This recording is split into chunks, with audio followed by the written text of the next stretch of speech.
ہر قسم کی حمد و ثنا اللہ وحدہ لا شریک کی مبارک ذات کے لیے، درود و سلام سید الانبیاء امام الرسل ہادی الرسل رحمت للعالمین خاتم النبیین حضرت محمد الرسول اللہ صلی اللہ تعالی علیہ وعلی آلہ واصحابہ وسلم کی ذات مقدسہ پر نازل ہوں۔ آج یوم عرفہ بھی ہے اور جمعۃ المبارک بھی ہے۔ انتہائی خیر و برکت والا دن ہے۔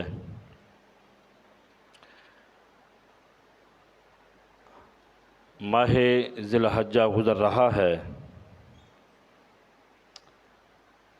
ادائیگی حج کا مہینہ ہے، اسلام کا جو عظیم ترین ایک رکن ہے، اور قربانی کا مہینہ ہے۔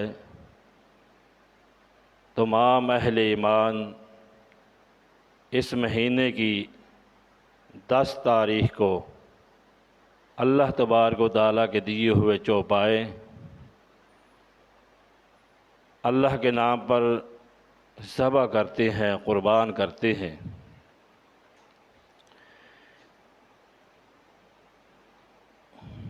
اللہ تبارک و تعالیٰ نے جد الانبیاء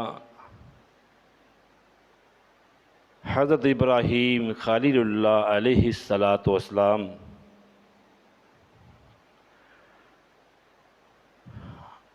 انہیں کئی امتحانات میں آزمایا، اور یہ سب سے بڑی آزمائش تھی کہ سیدنا ابراہیم علیہ السلام اپنے لخت جگر، اپنے بیٹے سیدنا حضرت ابراہیم اسماعیل علیہ السلام کو، ابراہیم علیہ السلام اپنے بیٹے اسماعیل کو اللہ کے نام پہ قربان کریں۔ تو ابراہیم خلیل اللہ علیہ السلام اپنے رب کے اس حکم پر بھی عمل کرتے ہوئے اپنے بیٹے کو اللہ کی راہ میں قربان کرنے کے لیے تیار ہو گئے، مگر اللہ تبارک و تعالیٰ نے اپنی قدرت سے بیٹے کی جگہ پر دمبا کی قربانی کرا دی، جو اللہ تبارک و تعالیٰ نے جنت سے بھیجا تھا۔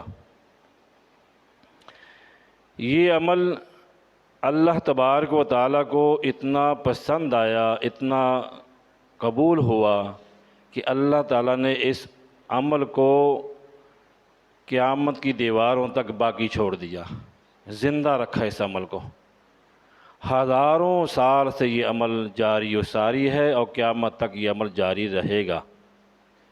یہ جذبہ قربانی جو ہے، اللہ نے اہل ایمان کے دلوں کے اندر اللہ نے اس عمل کی اتنی محبت ڈال دی ہے کہ ہر ایک مومن کا، مسلمان کا جی چاہتا ہے کہ میں اللہ کے دیے ہوئے مال میں سے اور اللہ تبارک و تعالیٰ کے دیے ہوئے چوپایوں کو اس مقررہ دن 10 ذی الحجہ کو اللہ کی راہ میں قربان کروں۔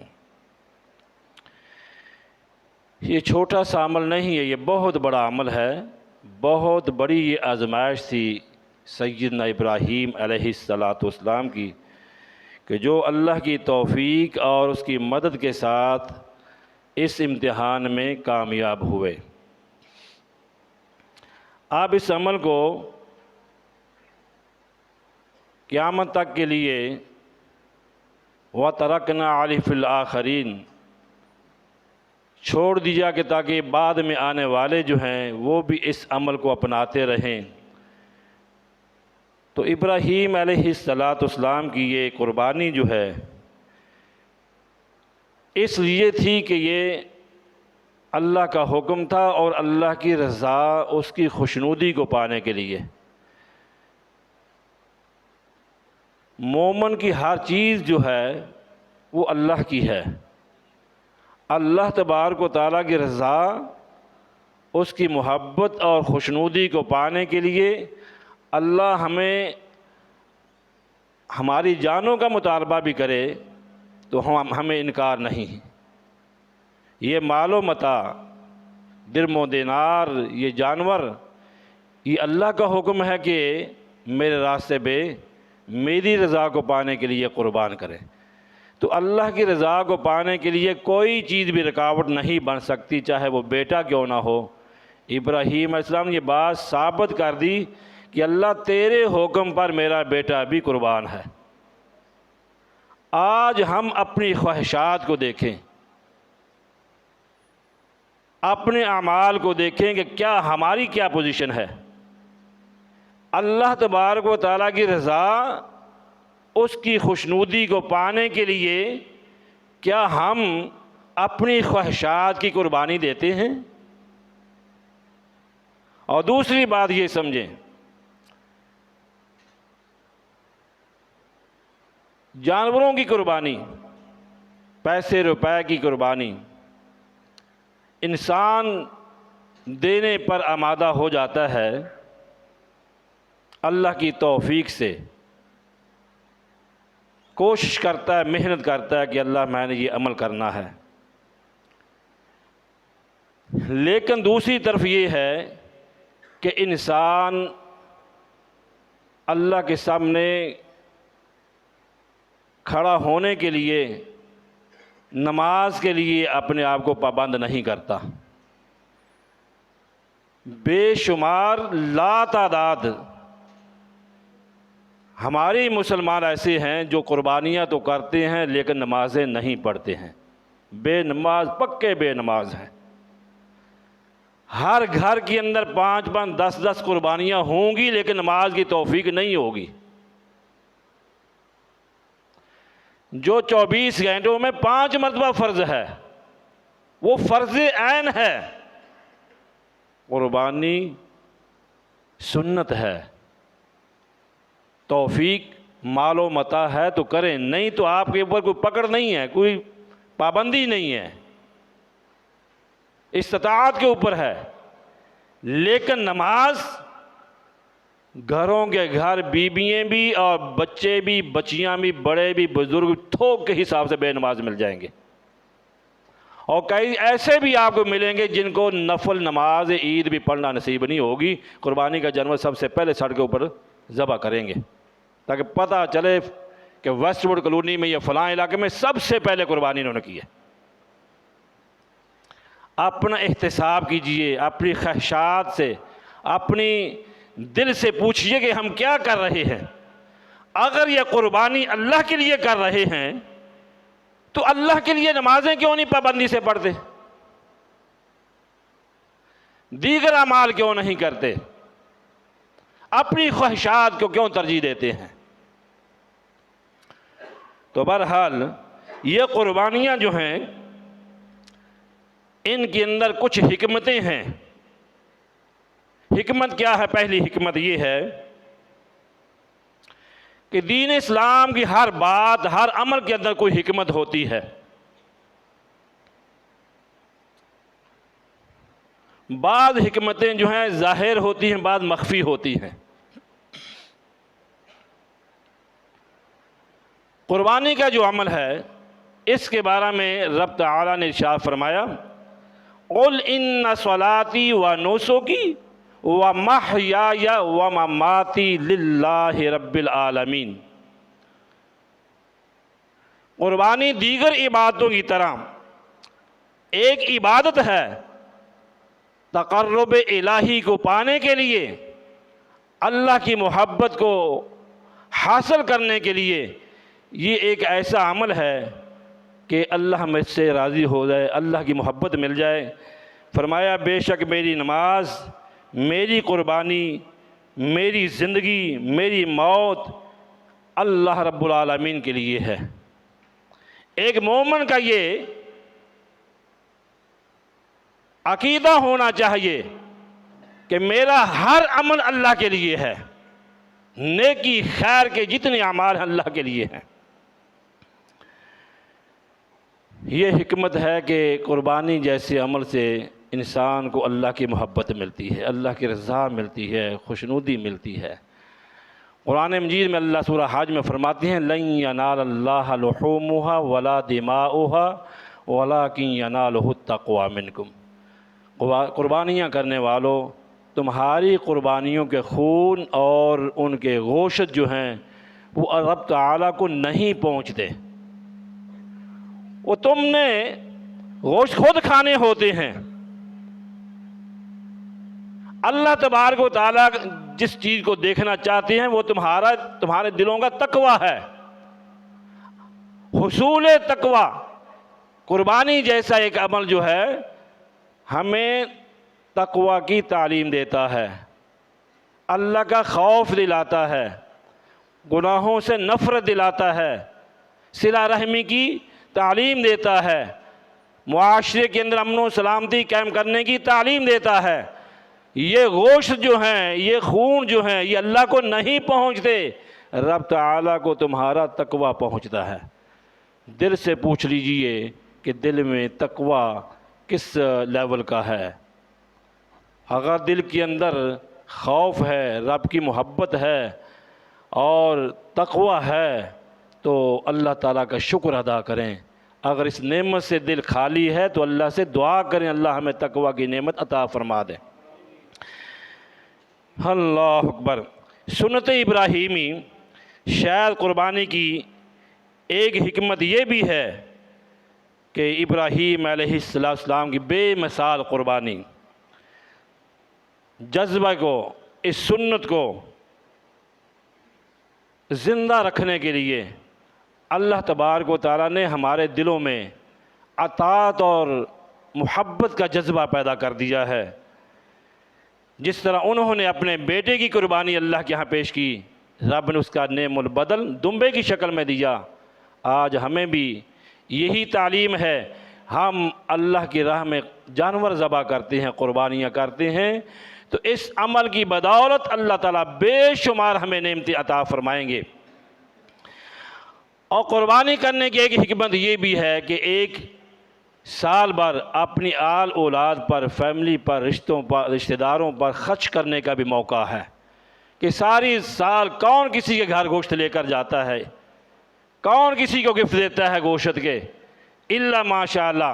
یہ عید کا موقع ایسا ہے کہ آپ اپنی آل اولاد کو، بیوی بچوں کو، ماں باپ کو بھی بہترین گوشت مہیا کرتے ہیں قربانی کی شکل و صورت میں، اور دیگر محلے داروں کو، مساکین کو، یتامہ کو اور مسافروں کو بھی اس نعمت کے سے پیچھے نہیں رہنے دیتے، ان سے محبت کرتے ہیں، تعاون کرتے ہیں۔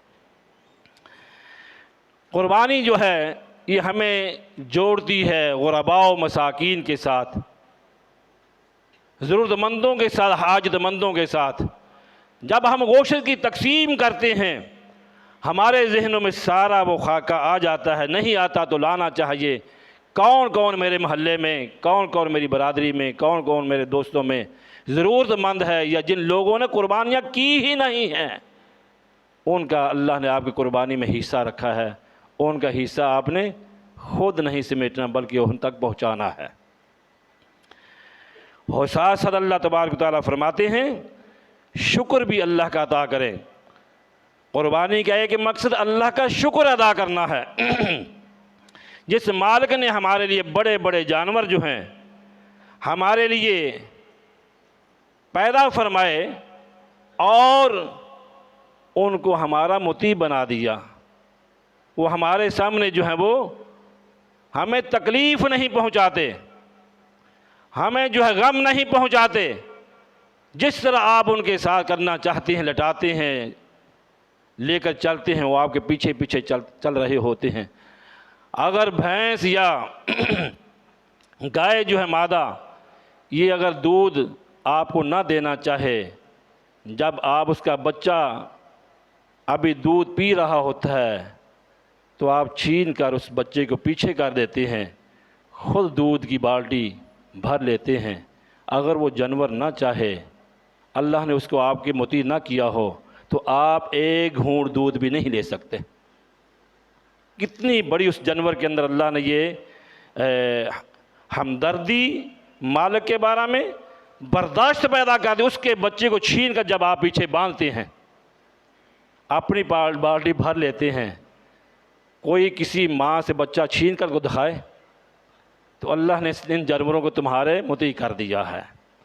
فرمایا اللہ کا شکر ادا کرو، فَكُلُوا مِنْهَا وَأَطِيعُوا الْقَانِعَ وَالْمُعْتَرَّ كَذَلِكَ سَخَّرْنَاهَا لَكُمْ لَعَلَّكُمْ تَشْكُرُونَ، اس میں سے کھاؤ، مسکینوں کو، سوال کرنے والوں کو کھلاؤ، اور سوال نہ کرنے والوں کو بھی کھلاؤ۔ اسی طرح ہم نے چوپائے جو ہیں تمہارے ماتحت کر دیے ہیں تاکہ تم اللہ کا شکر ادا کرو۔ تو ہمیں اللہ تبارک و تعالیٰ کا شکر ادا کرنا چاہیے۔ اس قربانی کے موقع پر خصوصی طور پر سوال کرنے والے، سوال نہ کرنے والے تمام لوگوں کو یہ گفٹ جو ہے دینے کا حکم ہے۔ قربانی جو ہے اللہ کے نبی صلی اللہ علیہ وسلم کو اللہ حکم دیتے ہیں، فَصَلِّ لِرَبِّكَ وَانْحَرْ، میرے محبوب نماز پڑھیے اور قربانی کیجیے۔ گویا کہ قربانی بھی واجب ہے، فرض ہے ان لوگوں پر جو استطاعت رکھتے ہیں۔ پہلے نماز، بعد میں قربانی، یعنی نماز عید سے پہلے آپ قربانیاں ذبح نہیں کر سکتے ہیں۔ پہلے نماز عید پڑھی جاتی ہے، اس کے بعد اللہ کے دیے ہوئے چوپاؤں کو اللہ کے نام پہ ذبح کیا جاتا ہے۔ اللہ کے نبی صلی اللہ علیہ وسلم کے دور میں کسی صحابی نے نماز عید سے پہلے ہی قربانی ذبح کر دی۔ ان کا ارادہ تھا کہ سب سے پہلے میں اللہ کے محبوب صلی اللہ علیہ وسلم کے گھر میں گفٹ بھیجوں گا۔ جب آپ صلی اللہ علیہ وسلم کو اس بات کا علم ہوا کہ نماز عید سے پہلے ہی اس صحابی نے قربانی ذبح کر دی ہے، تو آپ صلی اللہ علیہ وسلم فرمایا قد ذبح قبل الصلاۃ، جس نے نماز پڑھنے سے پہلے قربانی ذبح کی، فقال من ذبح قبل الصلاۃ فلیذبح مکانہا اخرى، اسے چاہیے کہ نماز عید پڑھنے کے بعد دوبارہ قربانی کرے۔ پہلی قربانی جو ہے وہ عام گوشت ہے، وہ کھا سکتے ہیں، لیکن وہ قربانی نہیں کہلائے گی۔ قربانی وہ کہلائے گی جو نماز عید پڑھنے کے بعد کریں گے۔ ایسا بھی نہ ہو کہ باپ جو ہے وہ نماز عید کی ادائیگی کے لیے پہنچا ہو، پیچھے سے اولاد جو ہے بابا کے آنے سے پہلے ہی وہ جو ہے قربانی کر چکی ہو۔ ان چیزوں کا خیال رکھنا چاہیے۔ نبی کریم صلی اللہ علیہ وسلم نے فرمایا من کان لہ ساعۃ ولم یضحی فلا یقربن مصلانا، جن لوگوں کو اللہ نے وسعت مال، کشادگی سے نوازا ہے، فضل و کرم سے نوازا ہے، صاحب استطاعت ہیں، انہیں چاہیے کہ وہ قربانیاں کریں۔ اگر وسعت استطاعت ہونے کے باوجود بھی وہ قربانی جیسے عظیم عمل سے رکے رہتے ہیں، قربانی نہیں کرتے، تو پیارے حبیب صلی اللہ علیہ وسلم نے فرمایا کہ انہیں ہمارے عیدگاہوں میں آنے کی کوئی ضرورت نہیں ہے۔ وہ ہماری جائے نماز میں، عید نماز میں اسے شامل ہونے کی کوئی ضرورت نہیں ہے۔ یہ ابن ماجہ کی روایت ہے۔ دیکھیں کہ اس عمل کی کتنی اہمیت ہے۔ جب اللہ نے وسعت دے رکھی ہے، کشادگی دے رکھی ہے، استطاعت دے رکھی ہے، جیسے دیگر زندگی کے تمام معاملات چلتے ہیں، کوشش کرتے ہیں بھر وقت کہ وہ معاملات ہم چلا سکیں، اس کے ساتھ ساتھ یہ اللہ کا حق ہے کہ اللہ کا حکم ہے، اس کو بھی پورا کرنے کی بھرپور انسان کو کوشش کرنا چاہیے اور اس عمل سے پیچھے نہیں رہنا چاہیے۔ قربانی کا جانور جو ہے وہ کیسا ہونا چاہیے؟ بہیمۃ الانعام، سورہ حج میں اللہ فرماتے ہیں وَلِكُلِّ أُمَّةٍ جَعَلْنَا مَنْسَكًا لِيَذْكُرُوا اسْمَ اللَّهِ عَلَى مَا رَزَقَهُم مِّن بَهِيمَةِ الْأَنْعَامِ، ہر امت کے لیے ہم نے قربانی جو ہے مقرر فرما دی ہے، اس کے طور طریقے مختلف ہیں۔ تو اللہ فرماتے ہیں جو میں نے تمہیں چوپائے دیے ہیں ان پر اللہ کا نام لے کر ذبح کریں، اللہ کے نام پہ قربان کریں۔ قربانی ذبح کرنے سے پہلے بسم اللہ اللہ اکبر پڑھنا فرض ہے۔ اگر آپ بسم اللہ اللہ اکبر نہیں پڑھتے ہیں تو یہ غیر مسنون عمل ہوگا۔ لہذا یہ کلمات جذبات میں، اپنا جلد بازی میں بھولیے نہیں، اللہ کا نام لے کر بسم اللہ پڑھ کر، بسم اللہ اللہ اکبر پڑھ کر اپنے جانوروں کو ذبح کریں۔ تو بہیمۃ الانعام جو جانور ہیں وہ 8 ہیں، نر مادہ۔ اونٹ نر مادہ، گائے نر مادہ، بکرا نر مادہ، بھیڑ نر مادہ۔ یہ 8 جانور ہیں جو بہیمۃ الانعام ہیں۔ انہی جانوروں میں سے جو آپ کو میسر ہے ان جانوروں کی رب کے ہاں قربانیاں کرنی ہیں۔ پھر آگے ان جانوروں کے اندر آگے کچھ ہدایات دی گئی ہیں دین اسلام میں۔ نبی کریم صلی اللہ علیہ وسلم نے فرمایا لا تذبحوا الا مسنہ الا ان يعسر علیکم فتذبحوا جزعۃ من الظأن۔ نہ ذبح کرو مگر مسنہ، 2 دانتوں والا جانور۔ نہ ذبح کریں مگر مسنہ، 2 دانتوں والا جانور، دوندا جانور۔ یہ کم از کم اس سے اوپر چوگا ہو جاتا ہے، چھگا ہو جاتا ہے، وہ جائز ہیں، لیکن دوندا ہونا ضروری ہے۔ کچھ لوگوں نے یہ بات پھیلا رکھی ہے دوندا ہونے کی کوئی ضرورت نہیں ہے، عمر پوری ہونی چاہیے، 2 سال 2.5 سال وغیرہ عمریں وغیرہ بتاتے ہیں، حالانکہ عمر کا ان کے ساتھ تعلق ہی نہیں ہے۔ اگر ایک جانور 3 سال کا بالفرض ہو جاتا ہے وہ دوندا نہیں ہے تو وہ قربانی کی شرائط پہ پورا نہیں اترے گا، چاہے وہ اونٹ ہے، چاہے وہ بکرا ہے، چاہے وہ گائے ہے۔ قربانی کی شرائط کے اندر دوندا ہونا لازم ہے۔ اللہ اکبر۔ بھیڑ کا بچہ جو ہے وہ جزا 1 سال کا بامر مجبوری، اللہ نہ کرے حالات ایسے بن جائیں، مال کی کمی ہو جائے، تو اس دور میں ان حالات میں بھیڑ کا بچہ جو ہے وہ جائز ہوگا 1 سال کا۔ یہ بھی عمل حدیث سے ثابت ہے۔ جانور کے اندر مندرجہ جو باتیں کہنے لگا ہوں، ان عیوب سے، ان نقائص سے جانور کو پاک ہونا چاہیے۔ نمبر 1، کان کٹا ہوا، کان کے مسئلے، وہ چیرا ہو درمیان سے، اس کو آگے پیچھے سے سوراخ ہو یا کٹا ہو، کوئی بھی پوزیشن، کوئی بھی نقص کان کے حوالے سے ہو، وہ نقص ہے، وہ قربانی کے شرائط پہ پورا نہیں اترے گا۔ اسی طرح آنکھوں کی بیماری، آنکھ اس کی آنکھوں سے اندھا ہے یا کانا ہے، بھینگا ہے، آنکھوں کی بیماری میں مبتلا ہے، تو یہ بھی ایک شرط ہے قربانی کے جانور میں، آنکھوں کی بیماری، آنکھوں کا بھینگا پن، آنکھوں کا کانا ہونا یا اندھا ہونا، ان چیزوں کو بھی دیکھنا چاہیے۔ اسی طرح جو ہے واضح لنگڑا پن، لنگڑا پن جو ہے بعض جانوروں کی جو ہے وہ لنگڑا پن ہوتا ہے، لنگا کے چلتے ہیں، یہ بھی شرائط میں شامل ہے۔ پیارے حبیب صلی اللہ علیہ وسلم کی یہ باتیں ہیں کہ لنگڑا پن اس جانور میں نہیں ہونا چاہیے جو اللہ کی راہ میں آپ نے قربان کرنا ہے۔ اسی طرح جو ہے کوئی واضح بیماری نہ ہو، ظاہری کوئی علامت بیماری زہر نہ ہو رہی ہو کہ یہ جانور تو بیمار ہے، پتہ چل جائے تو اس جانور کو قربان گاہ میں، قربانی کے عمل میں نہیں لانا چاہیے۔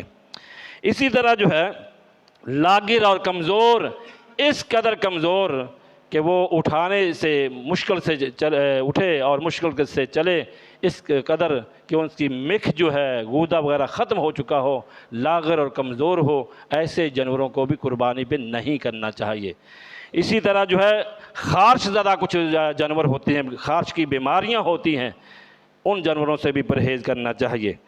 تو جناب علی رضی اللہ تعالیٰ فرماتے ہیں اللہ کے حبیب صلی اللہ علیہ وسلم نے ہمیں بتایا کہ ان نستشرف العین والاذن والا نضحی بعورا ولا مقابلہ ولا مدابرہ ولا شرکا ولا خرکا، کہ آنکھوں کو ہم خوب سے دیکھیں، کانوں کو ہم خوب سے دیکھیں، کہ اگلی پچھلی سائڈ سے اور سوراخ وغیرہ، یہ ساری چیزیں جو ہیں آپ نے ہمیں بتایا کہ غور سے دیکھ کر، پہچان کر، پھر اس جانور کو قربانی کے لیے مختص کرنا ہے۔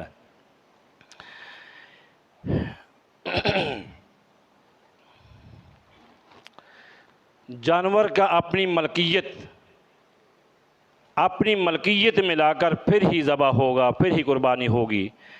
مثال کے طور پر چوری کا جانور، دھوکے فراڈ سے خریدا ہوا جانور، لوگ منڈیوں میں دھوکہ کرتے ہیں، فراڈ کرتے ہیں، چوریاں کرتے ہیں، ایسے جانور اگر اللہ کی راہ میں آپ قربان کرتے ہیں تو اللہ کے ہاں وہ قبول نہیں ہوں گے۔ اللہ پاک ہے، پاک مال کو ہی قبول فرماتے ہیں۔ اسی طرح معصیت و نافرمانی، کسی بھی حساب سے آپ کسی کے ساتھ داؤ لگا کر فراڈ کر کے سودا خریدتے ہیں تو یہ سودا آپ کا خیر و برکت والا نہیں ہوگا، اللہ کے ہاں قبول نہیں ہوگا۔ قربانی کے وقت جو ہے نماز عید الاضحیٰ کی ادائیگی سے لے کر ذی الحجہ کی 13 تاریخ کی شام تک بلا جھجک آپ قربانیاں کر سکتے ہیں۔ نماز عید الاضحیٰ کی ادائیگی کے بعد سب سے افضل، سب سے اعلیٰ عمل پہلے دن کا ہے، لیکن بعد والے جو ایام تشریق ہیں 11، 12، 13 تاریخ، یہ دن بھی کھانے پینے اور اللہ کے نام پہ جانور ذبح کرنے کے دن ہیں۔ ان دنوں میں بھی آپ قربانیاں کر سکتے ہیں، ان میں کوئی شک و شبہ کو کمی نہیں آئے گی، اللہ کے ہاں وہ قبول ہوں گی انشاءاللہ الرحمن۔ قربانی کے 4 ایام قرآن و سنت کی روشنی میں یہ ثابت شدہ چیز ہے۔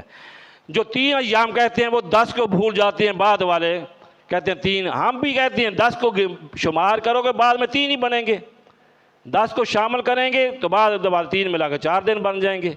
4 دن ایام تشریق کی ہیں، یہ کھانے پینے اور قربانی کے دن ہیں۔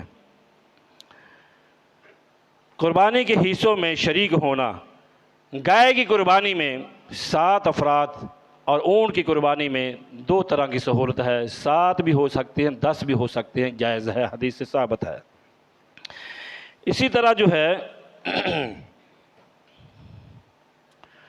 قربانیاں جو ہے بلا کسی مجبوری کے انہیں ڈیلے کرنا یہ جائز نہیں ہے۔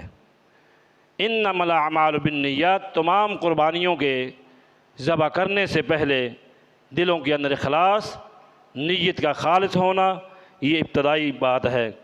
چھری کو تیز کیجیے، چھری ناقص نہیں ہونی چاہیے تاکہ جانور کو تکلیف نہ پہنچے۔ جانور کو قبلہ رخ لٹانا چاہیے، کوشش کرنا چاہیے کہ قبلہ رخ اس کو لٹا کر پھر اللہ کے نام پہ ذبح کیا جائے۔ قربانی اپنے ہاتھ سے کریں، اپنے ہاتھ سے قربانی کرنا افضل عمل ہے، لیکن یہ عمل آج بہت ہی کم رہ گیا ہے کہ لوگ اپنے ہاتھ سے قربانیاں نہیں کرتے۔ حالانکہ صحابہ کرام نے اپنی بیٹیوں کو بھی یہ تعلیم دے رکھی تھی کہ قربانی کے جانور اپنے ہاتھ سے ذبح کرنا سنت رسول اللہ ہے صلی اللہ علیہ وسلم۔ اونٹ کو نہر کرنا افضل ہے، گائے کو بھی نہر کر سکتے ہیں، لیکن ذبح کرنے کے لیے سہولت ہے کہ آپ ذبح کریں انہیں۔ ذبح کرتے ہوئے بسم اللہ اللہ اکبر یہ دعا پڑھنا فرض ہے۔ عورت اپنے ہاتھ سے ذبح کر سکتی ہے۔ آگے ہم مسائل ہیں، قربانی کے کھالوں کے مسائل ہیں۔ قربانی کی کھالیں ہوں یا ان کی جھولیاں ہوں، جس طرح قربانی کا گوشت جو ہے آپ سارا اپنے گھر میں نہیں رکھ سکتے ہیں، اسے تقسیم بھی کرنا ہوتا ہے اور خود بھی اپنے لیے استعمال کرنا ہوتا ہے۔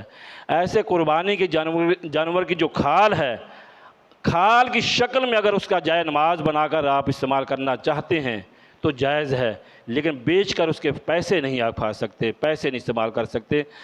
یہ قربانی کی کھالیں جو ہیں یہ مساکین، غرباء، محتاج، مدارس کا حق ہے، انہیں پہنچائی جائیں اور انہیں باعزت طریقے سے یہ گفٹ جو ہے قربانی کا تحفہ جو ہے وہ پیش کیا جائے۔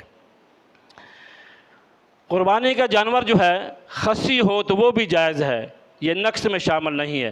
غیر خصی جو ہے جانور وہ بھی جائز ہے، اور خصی شدہ جانور رسول اکرم صلی اللہ علیہ وسلم کی سنت ہے، آپ نے خصی جانور کی قربانی کی ہے۔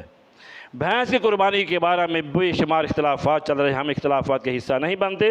ہم یہی کہتے ہیں کہ جو اللہ تعالیٰ نے بہیمۃ الانعام میں جو 8 قسم کے جانور جو نر مادہ بتلائے ہیں انہی جانوروں کی قربانی کیجیے۔ شک و شبہات سے بچیں، جس عمل کو شک ہو وہاں سے بچ جانا چاہیے، وہاں سے کنارہ کش ہونا چاہیے۔ آپ کیوں مجبور ہوتے ہیں؟ جب دیگر جانور جو ہیں بے شمار موجود ہیں، تو پھر بہیمۃ الانعام میں جو جانور شامل ہی نہیں ہے اس کو دھکے کے ساتھ یہ بھی جائز ہے، یہ بھی جائز، یہ قیاس کی باتیں ہیں، اجتہاد کی باتیں ہیں، کلیہ قرآن و سنت میں یہ بات ثابت نہیں ہے۔ میت کی طرف سے قربانی کرنا، میت کی طرف سے قربانی کرنا ثابت نہیں ہے قرآن و سنت کی روشنی میں۔ قرآن و سنت کی روشنی میں میت کی طرف سے صدقہ ہوتا ہے، میت کی طرف سے قربانی نہیں ہوتی ہے۔ میت کی طرف سے آپ صدقہ و خیرات کریں، بے شمار کریں، رفائی کام کریں، لیکن اپنی طرف سے میت کی طرف سے قربانی کرنا جائز نہیں ہے۔ ہاں، یہ اس پوزیشن ہو سکتی ہے کہ وہ ضرورت مند، وہ حاجت مند جو قربانیاں نہیں کر رہے، ان کو قربانی آپ گفٹ کریں، ہدیہ کریں، وہ قربانی کریں گے، آپ کی طرف سے صدقہ ہو جائے گا، ان کی طرف سے قربانی ہوگی۔ یہ حدیث سے بات ثابت ہے۔ اللہ کے نبی صلی اللہ علیہ وسلم قربانیاں تقسیم بھی کرتے تھے ضرورت مندوں میں۔ تو آج آپ کی برادری میں، دوست و احباب میں کوئی ضرورت مند ہے، قربانی نہیں کر رہا، غریب ہے، مسکین ہے، اس کو قربانی وقف کرنا، آپ کو تو اجر کی ضرورت ہے نا۔ آپ نہ نمود و نمائش کریں، 10 قربانیاں 5 قربانیاں نہ کریں، آپ ان ضرورت مندوں کا بھی ساتھ ساتھ خیال رکھیں، کیونکہ قربانی ہمیں ایثار و ہمدردی کا حکم دیتی ہے، محبت کا حکم دیتی ہے، ساتھ ساتھ ان چیزوں کو بھی ساتھ ساتھ انسان کو سمجھنا چاہیے۔ تو میت کی طرف سے قربانی نہیں بلکہ ان کی طرف سے صدقہ و خیرات ہے۔ اسی طرح جو ہے قربانیاں جو ہیں، ان کے گوشت کی جو تقسیم ہے، قرآن مجید میں اللہ فرماتے ہیں فَكُلُوا مِنْهَا وَأَطْعِمُوا الْبَائِسَ الْفَقِيرَ، دوسری جگہ پہ فَكُلُوا مِنْهَا وَأَطْعِمُوا الْقَانِعَ وَالْمُعْتَرَّ، ان میں سے کھاؤ بھی، تنگ دست ضرورت مندوں کو دو بھی، ان سے کھاؤ بھی، قناعت کرنے والے، سوال کرنے والے، نہ سوال کرنے والے انہیں بھی کھلاؤ۔ دونوں طرح کی یہ آیات سورہ حج میں ہیں۔ نبی کریم صلی اللہ علیہ وسلم نے فرمایا فَكُلُوا وَادَّخِرُوا وَتَصَدَّقُوا، پس قربانی کھاؤ بھی، قربانیوں کا گوشت کھاؤ بھی، ذخیرہ اندوزی بھی کر سکتے ہو ضرورت کے مطابق۔ اگر حلال کشادہ ہیں تو آپ گوشت کا جو ہے ذخیرہ بھی کر سکتے ہیں۔ خدا نخواستہ حالات تنگی کی ہیں، کوئی آزمائش آ چکی ہے، تو پھر جیسے مدینہ میں ہوا تھا کہ صحابہ نے سارا گوشت تقسیم کر دیا تھا، ایسے ہی تقسیم کرنے میں ترجیح دینا چاہیے۔ قربانی جو ہے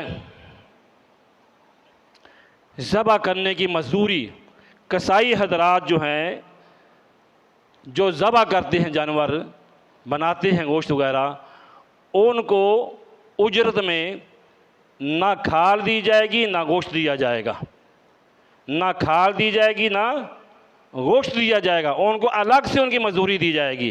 یہ بات سمجھ لیجئے۔ کچھ لوگ جو ہیں چلو کھال تو لایا جی، بھائی ٹھیک ہے، قربانی ضائع ہو جائے گی، یتن 2 کلو 4 کلو گوشت دے دیں، قربانی ضائع ہو جائے گی۔ پیارے نبی صلی اللہ علیہ وسلم کا حکم ہے، جناب علی رضی اللہ تعالیٰ کی آپ نے ذمہ داری لگائی تھی قربانی کے موقع پر، جب آپ نے 100 اونٹ قربان کیے، 63 اپنے ہاتھ سے، باقی جناب علی رضی اللہ تعالیٰ نے ذبح کیے، صاف فرمایا تھا کہ ان کی جھولیاں، ان کے جو ہے کھال وغیرہ جو ہے وہ سب کا سب تقسیم کرنا ہے، مزدوری میں ان چیزوں کو نہیں دینا ہے۔ لہذا مزدوری کے اندر گوشت دینا یا کھال دینا کسائی کو، گوشت بنانے والے کو، یہ جائز نہیں ہے۔ اس عمل سے ہمیں بچنا چاہیے۔ یہ حق ہے مسکینوں کا، یتیموں کا، غریبوں کا، محتاجوں کا، ان کا حق چھین کر مزدوری میں کسائی کو مت دینا چاہیے۔ اللہ تعالیٰ سے دعا ہے جو باتیں قرآن و سنت کی روشنی میں بتلائی گئی ہیں قربانی کے احکام و مسائل کے حوالے سے، اللہ ان باتوں پر مجھے اور آپ کو عمل کی توفیق نصیب فرمائے۔ سبحان ربک رب العزت عما یصفون وسلام علی المرسلین والحمد للہ رب العالمین۔